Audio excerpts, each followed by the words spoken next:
Then immediately, this is what will take place. The sun will be darkened and the moon give no light. The stars will fall from the sky and the cosmic powers will be shaken. Then the sign announcing the Son of Man will appear in the sky, and the nations of the earth will mourn over him, and they will see the Son of Man appearing in the clouds of heaven, revealed with mighty power, great splendor and glory. And he will send his messengers with a loud blast of a trumpet, and with a great voice they will gather his beloved chosen ones from the four winds, from one end of heaven to the other. Hi, I'm Lee. This is Vision-eternit Ministries, and we just read a little bit of Matthew 24. And so let's acknowledge Jesus. Jesus, we thank you and praise you for the warning, for telling us things to come, so that we can be prepared, so that we can be your bride without spot or wrinkle, ready and waiting for you with no hesitation, peace and understanding of who you are and what is about to happen. We love you and praise you and give you all the glory. So, thinking about how to be ready for Jesus. Maybe you've been thinking that. How do I get ready? I've been asking people that and not really thinking about how to get ready. You won't think, you'll just think. And that is the response I get. I'm ready. Sure, I'm ready. As if okay, all I have to do is wait. But Jesus said that we have to be ready. Jesus said it'll be like in the day of Noah. And the people in the day of Noah, besides Noah, they were just not focused on Jesus. In order to be ready, we have to be focused. He said to watch and pray. And when you watch and pray, actually in verse 32, you're going to have an inkling. You're not going to know the exact day or hour, but you're going to know because you're following Jesus and fellowshipping with him. And so I believe that you're going to have an inkling. And Jesus says it right here pretty much. Now learn the lesson from the parable of the fig tree. When spring arrives and it sends out its tender branches and sprouts leaves, you know that summer is near. So it'll be with you, for when you observe all these things taking place, you will know that he is near, even at the door. I assure you, the end of this age will not come until I have spoken. What I have spoken has come to pass. And I just want to encourage you to read all of Matthew 24, because that's what he's talking about. And you're going to see it. You're not going to be blind to it because you're paying attention, because you're focused and you know what the word says. You know what he said ahead of time. The earth and the sky will wear out and fade away before one word I speak loses its power or fails to accomplish its purpose. Concerning the day and the exact hour, no one knows when it will arrive, not even the angels of heaven, only the Father, for it will be like it was in the day of Noah, when the Son of Man appears. Before the flood, people lived their lives eating and drinking, marrying and having children, as if they didn't know, and they didn't. And that's how he's saying people are living now, is if you don't know. And even those who call themselves Christians, they're not getting ready. They're eating and drinking and just living life as usual. They didn't realize the end was near until Noah entered the ark. And then suddenly the flood came and took them all away in judgment. It'll happen the same way when the Son of Man appears. At that time, 2 men will be working on the farm. One will be taken away in judgment and the other left. 2 women will be grinding grain. One will be taken away in judgment and the other left. This is why you must stay alert, because no one knows the day your Lord will come. But realize this, if a homeowner had known what time the night the burglar would come to rob his house, he would have been alert and ready. And not let his house be robbed. So always be ready, alert, and prepared, because at an hour when you're not expecting him, the Son of Man will come. And I get that question, when is he coming? I get that question a lot. We don't know, but it's our part to just be ready so that when he does come, you're ready. You can't get ready at the last minute. We learned that from the parable of the 10 bridesmaids. You can't be ready. You can't get ready at the last minute. You need to get ready before. It says in verse 45, this is Matthew 24, what would qualify a servant to manage his master's house? He would be a wise servant who is both faithful and dependable. The master would commission him to oversee the others. He would lead them well and give them food at the right time.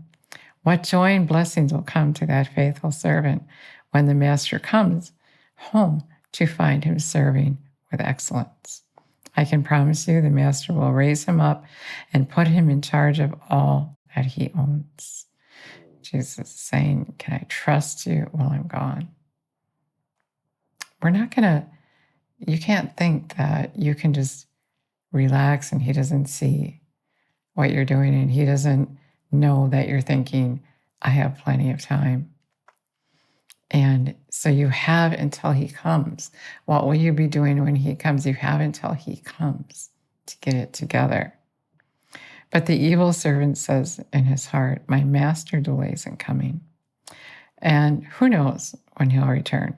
And because of the delay, the servant mistreats those in his master's household. Instead of caring for the ones he was appointed to serve, he abuses other servants and begins to party with the drunkards. Let me tell you what will happen to him. His master will suddenly return unexpectedly, and he will remove the abusive, selfish servant from his position of trust. And the master will cut him in two and assign him to the place of great sorrow and anguish, along with the other hypocrites.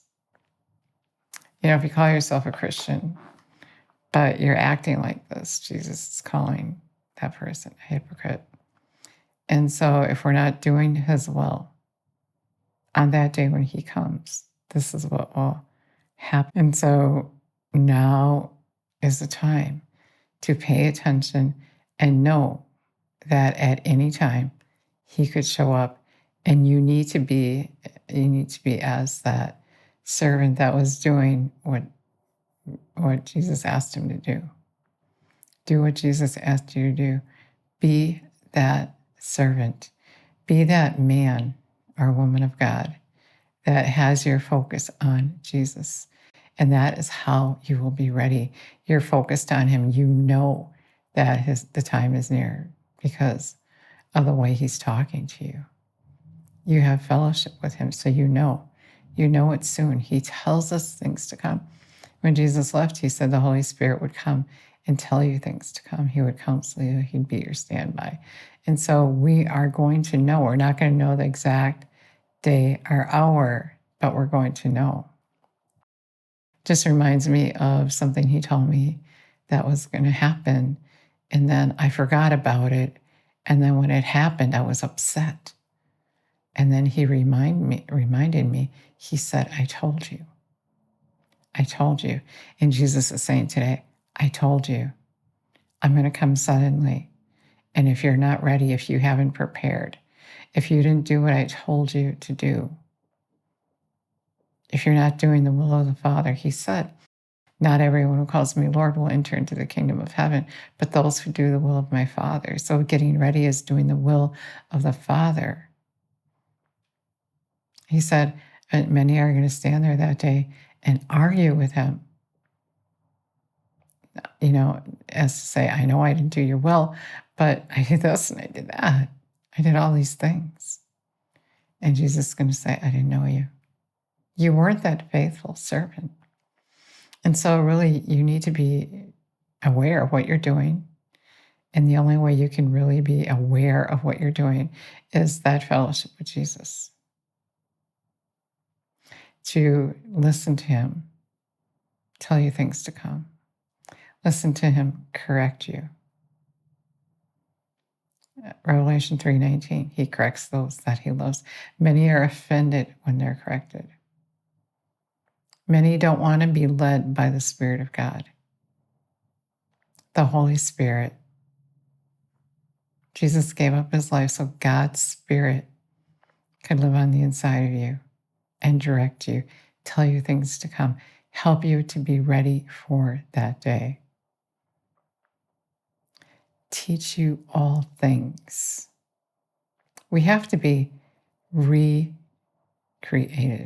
in his likeness to be ready. We have to surrender to the Spirit. We have to do that. And as we do that, he's just going to lead us. We're going to be to that place where we're going to be ready when he gets here. You're going to know what's going on in spirit realm. You're going to know how to be ready. And you know it's not just getting up every day and doing whatever, but you get up every day and you seek him. Jesus, you're coming. I know you're coming. I'm watching for you. I know you're going to come suddenly and I'm not going to know that day or that hour. He told me when he was going to take my little dog, or that he was going to, and he's so sweet. He's so comforting. And he said, is that okay with you? It's time. There's a change of season. And she was old and it was time. And I trusted him and I said, okay. But then the morning I woke up and she was gone, I was upset. I was so upset. But he reminded me, he said, I told you. And I was okay then. But when he comes, he's going to say, I told you. You're without excuse. I told you you needed to watch and pray, that you needed to be ready. Just as in the day of Noah, not paying attention, you're going to be standing there in shock that day that he came. And you're going to wish he didn't come because you're not ready. You're going to wish you could do it over again.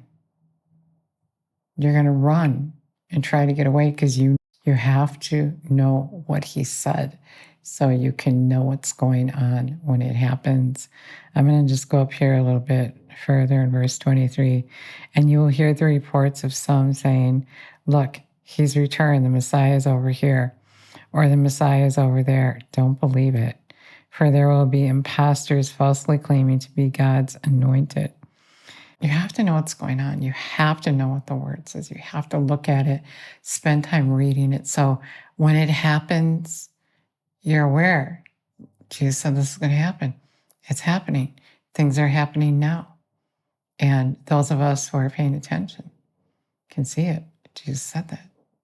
Jesus said this is going to happen. And false prophets will arise to perform miracle signs to lead astray, if possible, those that God has chosen to be his. And remember this, for I prophesy it will happen. So if someone says to you, look, the anointed one has returned, he's in the desert, don't go chasing after him. Or if they say to you, look, here he is in our house, don't believe it. The appearing of the Son of Man will burst forth with a brightness of lightning shining from the eastern sky to the west. And how do birds of prey know where the dead body is? They just know instinctively, and so will you know when I appear. Then immediately this is what will take place. The sun will be darkened and the moon will give no light. The stars will fall from the sky and the cosmic powers will be shaken. We read this in the beginning. Then the sign announcing the Son of Man will appear in the sky, and all the nations of the earth will mourn over him, and they will see the Son of Man appearing in the clouds of heaven revealed with mighty power, great splendor, and glory. So look for that. Don't be fooled. Don't be misled. Don't believe the lies. Keep your focus on Jesus. If you go to him every day, that's how you're going to be ready. That's how you're going to be that bread without spot or wrinkle when you go to him every day and say, correct me, teach me. I want to do your will. We can't do anything without him. Don't try to figure it out in your own strength. You're going to end up, Jesus said, if you don't pay attention to what you hear, whatever you heard, you're going to lose it. You're not going to remember it. You got to pay attention. You know, a lot of people say, oh, I heard that already. I already read that. I already heard that. You got to keep on hearing and keep on hearing so you don't forget. And you have to keep going to the Holy Spirit so he can remind you, so he can lead you, and so he can guide you, so he can tell you things to come, even in your personal life. You want to be able to hear him direct you. So on that day, he has a plan. He has a good plan. He has a plan to straighten things out in your life that needs straightening out. He has a plan to get you to that place where you will be ready that day. But you got to submit to him. Look to him. Submit to him. Don't lean on your own understanding, but in all your ways acknowledge him, and he will make your path straight. You know, being ready for him, I want to add as well is you have to be able to be in the place where your flesh does what you tell it. Your flesh isn't in control, but the Holy Spirit is. Don't let your flesh control you. Don't let how you feel have its way, or you're going to be saying, but I did this and I did that. I didn't have self-control, even though you gave me self-control. I didn't practice it. You know, when God tells you to do something, you have that control right then and there. You have his power to do what he said. And if you're the one arguing with him that day, then you didn't listen. You just ignored him. You didn't practice self-control. You didn't sow to the Spirit. You didn't practice telling your flesh no. And that is a vital thing. You got to do that. Thanks so much for listening today. God bless.